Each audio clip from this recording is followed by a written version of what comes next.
నమస్తే, welcome to doctor stock live. నేను మానస. నిద్రలో వచ్చే గురకను చాలా మంది పెద్దగా పట్టించుకోరు. పక్కన ఉన్న వారికి కాస్త ఇబ్బంది కలిగించే శబ్దంగానే భావిస్తారు. కానీ ప్రతి గురక సాధారణమైనది కాదు. కొన్నిసార్లు గురక వెనుక నిద్రలో శ్వాస ఆగిపోవడం వంటి తీవ్రమైన సమస్యలు కూడా దాగి ఉండొచ్చు. మరి అధిక బరువు, మద్యపానం, పొగ తాగటం, ముక్కు సంబంధిత సమస్యలు వంటి అనేక కారణాలు కూడా ఈ గురకకు దారితీస్తాయని చెప్పాలి. అంతేకాదు, గురకతో పాటుగా నిద్రలో ఉక్కిరిబిక్కిరి కావటం, చెమటలు పట్టడం, పగటిపూట విపరీతమైన నిద్రమత్తు వంటి లక్షణాలు కూడా కనిపిస్తే మరింత జాగ్రత్తలైతే అవసరమని చెప్పాలి. అసలు గురక ఎందుకు వస్తుంది? ఏ గురక ప్రమాదకరం? స్లీప్ ఆప్నియా అంటే ఏంటి? సిపిఏపి వంటి చికిత్సలు ఎప్పుడు అవసరమవుతాయి? మరి గురకను శాశ్వతంగా తగ్గించుకోవచ్చా? ఇలాంటి విషయాలు మనకు తెలియచెప్పడానికి అయితే మనతో పాటు ఉన్నారు ఇప్పుడు ఈ ఏంటి సర్జన్ డాక్టర్ విజయ్ ప్రవీణ్ గారు. మరి లైవ్ లో మాట్లాడాలి అనుకున్న వాళ్ళైతే స్క్రీన్ పై స్క్రోల్ అవుతున్న నెంబర్స్ కి అయితే కాల్ చేయొచ్చు. కాల్ చేసి మీకు ఎలాంటి సమస్య ఉన్నా కూడా డాక్టర్ గారితో నేరుగా మాట్లాడొచ్చు అండి. డాక్టర్ గారు నమస్తే అండి. నమస్తే. ఇంట్రడక్షన్. నా పేరు డాక్టర్ ఎస్ విజయ్ ప్రవీణ్. నేను senior ENT surgeon, snoring and sleep apnoea specialist. నేను Meraki ENT international hospital managing director. హైదరాబాద్లో మాకు 6 బ్రాంచెస్ ఉన్నాయి.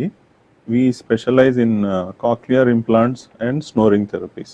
ఓకే డాక్టర్ గారు, మరి ప్రధానంగా ముఖ్యంగా చూసుకున్నట్లయితే ఈ గురక సమస్య అనేది అసలు ఎందుకు వస్తుందంటారు? శరీరంలో ఏదైనా తేడా జరిగినప్పుడు వస్తుందా? అదేంటనేది క్లారిటీగా చెప్పండి. గురక అనేది చాలా మందికి వస్తుంటది.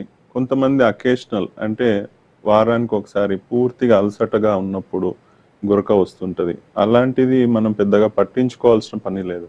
కానీ రిపీటెడ్గా ప్రతిరోజు గురక పెట్టడము, లౌడ్గా స్నోర్ చేయడము, దానివల్ల పక్క వారికి ఇబ్బంది కలగడము, ఇలాంటివి ఉన్నప్పుడు కంపల్సరీగా డాక్టర్ని సంప్రదించాలి.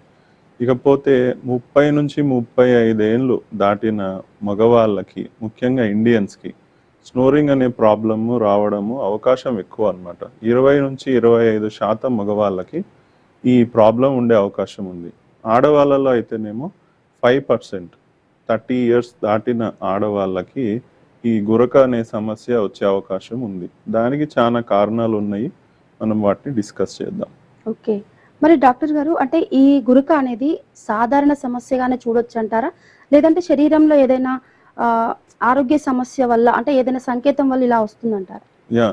గురక ప్రాబ్లము అనేది నార్మల్ అయితే కాదు.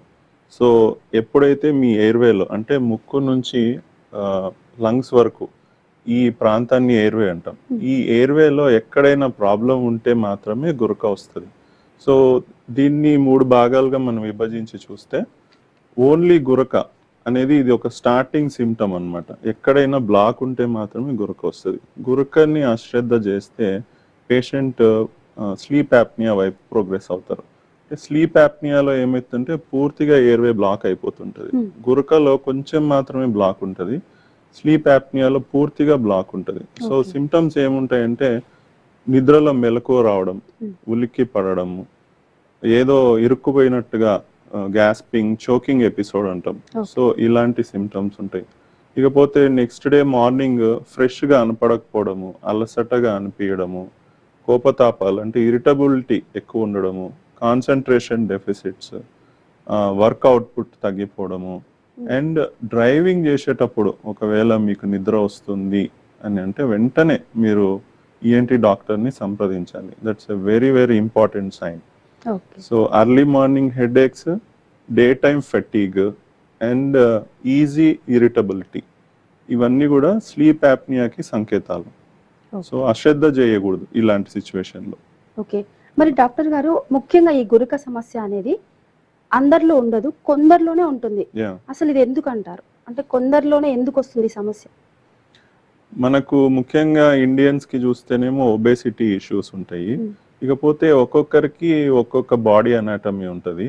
ఒకవేళ మీ ముక్కు దూలం వంకరగా ఉండడము, ముక్కు చాలా చిన్నగా ఉండడము, ముక్కులో కండాలు పెరగడం లేదా పాలిప్స్ ఉండడము, ఇకపోతే గొంతు లెవెల్లోనేమో పెద్ద పెద్ద టాన్సిల్స్ ఉన్న వాళ్ళకి టంగ్ బాగా మందంగా ఉండడము, అండ్ కొండనాలుక పైభాగం అంటే సాఫ్ట్ ప్యాలెట్ రీజియన్, ఇక్కడ సాఫ్ట్ టిష్యూస్ ల్యాక్స్గా అయిపోవడం, అంటే వాటి టెన్షన్ని కోల్పోయి ఏజ్ వలన లేదా ఒబేసిటీ వలన.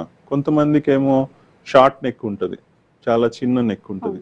కొంతమందికి ఏమో దవడ భాగం వెనక్కి వెళ్తుంటది, సో వాటిని రెట్రోగ్నేథియా అంటారు. ఇవన్నీ డెవలప్మెంటల్ డిఫెక్ట్స్. సో ఇలాంటి అనటామికల్ ఇష్యూస్ ఉన్నప్పుడు మాత్రమే గురక త్వరగా వస్తుంది. చిన్న వయసులోనే, అంటే 30-35 ఏళ్ళ వయసులోనే గురక స్టార్ట్ అయ్యే ప్రమాదం ఉంటుంది. ఓకే, అంటే మరి ఈ గురక అనేది అధిక బరువు ఉండటం వల్ల కూడా వస్తుంది అని కొందరు అపోహ పడుతూ ఉంటారు. ఇది నిజమేనంటారా? 100% ట్రూ. ఒబేసిటీ ఉన్నప్పుడు ఏమవుతుందంటే ఫ్యాట్ అక్యూములేషన్ నెక్ లెవెల్లో ఎక్కువగా అవుతుంటుంది. దానివలన ఎయిర్వేలో ఉన్న సాఫ్ట్ టిష్యూస్ వాటికి ఉండవలసిన టెన్షన్, వాటికి ఉండవలసిన నార్మల్ ఫంక్షన్ని కోల్పోతాయి. దానివలన ముక్కు వెనక భాగం నుంచి ఎప్పుడైతే గాలి వెళ్తుంటుందో ఫోర్స్ఫుల్గా, అప్పుడు ఇవి ముందరికి వెనక్కి ఊగుతాయి. దానివలన గురక వస్తుంది. ఓకే, అంటే ఈ గురక సమస్యకి అసలు ట్రీట్మెంట్ ఎలా ఉంటుంది? ఎలాంటి ట్రీట్మెంట్ తీసుకుంటే బాగుంటుంది అంటారు? గురక సమస్య ఉన్నప్పుడు లేదా నేను చెప్పిన సిమ్టమ్స్ ఉన్నప్పుడు ఈఎన్టీ డాక్టర్ని సంప్రదిస్తే లేదా స్లీప్ స్పెషలిస్ట్ని కన్సల్ట్ చేస్తే స్టెప్ 1లో ఎండోస్కోపీ చేస్తారు. ఫ్లెక్సిబుల్ ఎండోస్కోపీ ముక్కు నుంచి లంగ్స్ వరకు చేసి ఎక్కడ ఎయిర్వే కొలాప్స్ ఉంది అనేది ఐడెంటిఫై చేస్తారు. ఒకవేళ అది అనటామికల్ ప్రాబ్లం, అంటే ముక్కు దూలం వంకర ఉండడము లేదా కండలు పెరిగి ఉంటేనేమో దాన్ని అడ్రస్ చేయాల్సి వస్తుంది. దానికోసం డాక్టర్ గారు ఒక సిటీ స్కాన్ ముక్కుకి సైనసెస్కి చేపిస్తారు. ఇకపోతే స్లీప్ స్టడీ, ఇది వెరీ ఇంపార్టెంట్ స్టెప్. ఇంతకుముందేమో స్లీప్ క్వశ్చనేర్ తోనే మనము యాప్నియాని డయాగ్నోస్ చేసేవాళ్ళం, కానీ రీసెంట్ గైడ్లైన్స్లో ఏంటిదంటే కంపల్సరీగా ఇంట్లోనే స్లీప్ స్టడీ, పాలిసామ్నోగ్రఫీ అంటాం దీన్ని, ఈ పరీక్షను చేసి దాంట్లో వచ్చిన ఇన్ఫర్మేషన్ బేసిస్లో మనము స్లీప్ యాప్నియాని